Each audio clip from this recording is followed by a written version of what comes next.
Voici l'audio du commentaire concernant Apocalypse, chapitre 1, les versets 8 à 20. Je suis l'alpha et l'oméga, dit le Seigneur Dieu, celui qui est, qui était et qui vient, le Tout-Puissant. Moi, Jean, qui suis votre frère et qui prends part à la tribulation, à la royauté et à la persévérance en Jésus, j'étais dans l'île appelée Patmos à cause de la parole de Dieu et du témoignage de Jésus.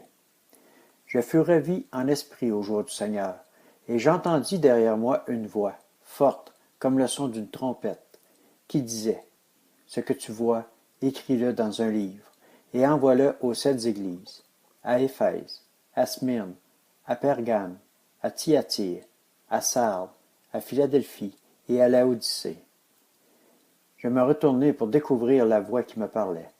Après m'être retourné, je vis 7 chandeliers d'or. Et au milieu des chandeliers, quelqu'un qui ressemblait à un fils d'homme. Il était vêtu d'une longue robe et portait une ceinture d'or sur la poitrine. Sa tête et ses cheveux étaient blancs, comme laine blanche, comme neige. Ses yeux étaient comme une flamme de feu. Ses pieds étaient comme du bronze, qui semblait rougi au four, et sa voix était comme la voix des grandes eaux. Il avait dans sa main droite 7 étoiles. De sa bouche sortait une épée aiguë à 2 tranchants, et son visage était comme le soleil lorsqu'il brille dans sa force. Quand je le vis, je tombai à ses pieds comme mort. Il posa sur moi sa main droite en disant, « Sois sans crainte. Moi je suis le premier et le dernier, le vivant. J'étais mort, et me voici vivant au siècle des siècles. Je tiens la clé de la mort et du séjour des morts.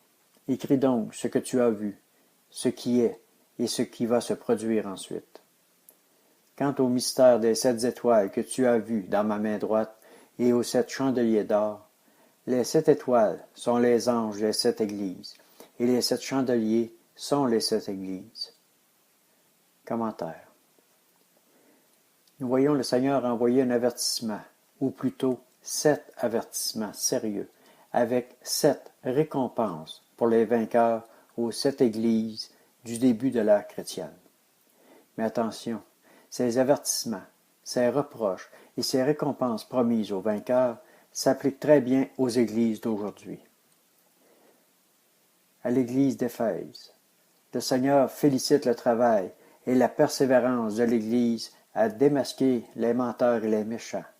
Mais cette église n'a plus l'amour de Jésus en elle, cet amour qui pardonne, qui redresse, cet amour plein de compassion. Alors, avertissement à tous ceux et celles qui se croient bien aux yeux du Seigneur, mais qui n'aiment pas leur prochain. Et pour ce qui est des œuvres des Nicolaïtes, secte mentionnée dans Apocalypse, chapitre 2, les versets 6 et 15, qui, suivant la doctrine de Balaam, enseignait aux chrétiens qu'à cause du principe de liberté, ils pouvaient manger des viandes offertes aux idoles et se permettre des actes immoraux comme les païens. Alors repentez-vous si vous vous sentez concerné par cet avertissement. Et aux vainqueurs, le Seigneur donnera à manger de l'arbre de vie dans le paradis de Dieu. Amen. À l'église de Smyrne, le Seigneur connaît tous ceux et celles qui sont dans l'épreuve, mais il dit, « Ne crains pas de ce que tu vas souffrir. » Ta vie de chrétien n'est pas censée être une vie où l'épreuve est absente.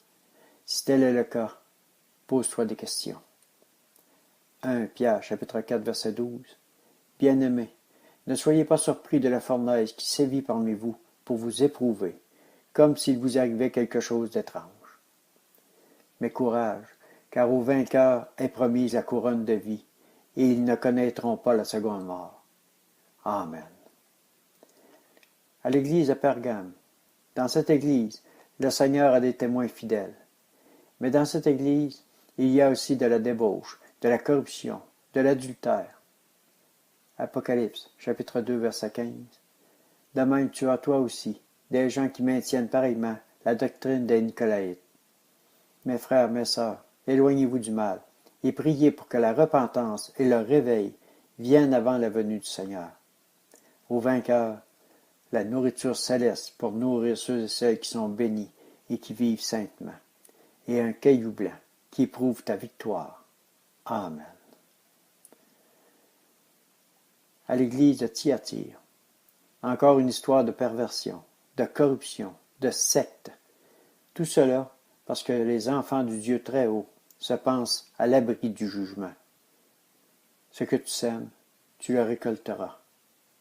Version Bible Martin, Deutéronome, chapitre 22, verset 9. Tu ne sèmeras point dans ta vigne diverses sortes de grains, de peur que le tout, savoir les grains que tu auras semés et le rapport de ta vigne, ne soit souillé.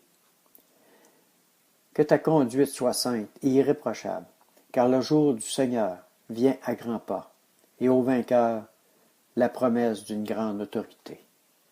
Amen. À l'église de Sardes, un avertissement très sévère et à prendre très au sérieux. Tu as le renom d'être vivant et tu es mort. Et tes œuvres ne sont pas parfaites devant mon Dieu. Ô combien nous, le peuple de Dieu, avons sans cesse besoin d'être renouvelés par l'action du Saint-Esprit dans notre vie pour ne pas sombrer, car combien se pensent sur le bon chemin. À combien le Seigneur envoie-t-il cette parole? Apocalypse, chapitre 3, verset 3. Rappelle-toi donc comment tu as reçu et entendu la parole. Garde-la et repens-toi. Si tu ne veilles pas, je viendrai comme un voleur, et tu ne sauras point à quelle heure je viendrai te surprendre. Au vainqueur, le Seigneur promet un vêtement blanc, et de ne pas effacer son nom du livre de vie. Amen. À l'église de Philadelphie, des félicitations, et comme avertissement, tiens ferme ce que tu as. Le Seigneur avertit, car combien se croient debout et ne prennent garde de tomber. 1 Corinthiens, chapitre 10, verset 12. Ainsi donc, que celui qui pense être debout prenne garde de tomber. Alors ne jamais oublier que toute la gloire revient à Dieu seul, car l'orgueil précède la chute. Proverbe, chapitre 16, verset 18. L'orgueil précède le désastre, et un esprit arrogant précède la chute. Au vainqueur, la promesse d'être une colonne dans le temple de Dieu, dans la présence du Seigneur des Seigneurs pour l'éternité. Amen. À l'église de Laodicée, un avertissement des plus sérieux. Parce que tu es tiède, je vais te vomir de ma bouche. Apocalypse, chapitre 3, verset 16. Ainsi, parce que tu es tiède, et que tu n'es ni froid, ni bouillant, je vais te vomir de ma bouche. Regarde ta vie spirituelle. Comment est-elle devant le Seigneur? Bouilles-tu en dedans de toi, comme au jour de ta nouvelle naissance, lors de ta rencontre avec le Seigneur? Es-tu prêt à tout sacrifier pour lui, s'il te le demande? Matthieu, chapitre 19, les versets 21 à 23. Jésus lui dit, « Si tu veux être parfait, va, vends ce que tu possèdes, donne-le aux pauvres, et tu auras un trésor dans les cieux. Puis viens et suis-moi. » Après avoir entendu ces paroles, le jeune homme s'en alla tout triste, car il avait de grands biens. Jésus dit à ses disciples, « En vérité, je vous le dis, il est difficile à un riche d'entrer dans le royaume des cieux.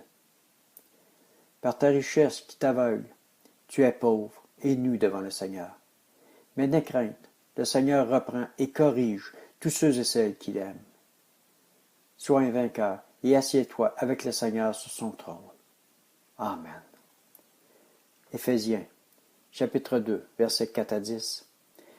Mais Dieu est riche en miséricorde, et à cause du grand amour dont il nous a aimés, nous qui étions morts par nos fautes, il nous a rendu la vie avec le Christ. C'est par grâce que vous êtes sauvés. Il nous a ressuscités ensemble et fait asseoir ensemble dans les lieux célestes en Christ Jésus, afin de montrer dans les siècles à venir la richesse surabondante de sa grâce, par sa bonté envers nous en Christ Jésus.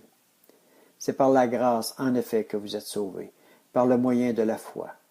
Et cela ne vient pas de vous, c'est le don de Dieu. Ce n'est point par les œuvres, afin que personne ne se glorifie. Car nous sommes son ouvrage.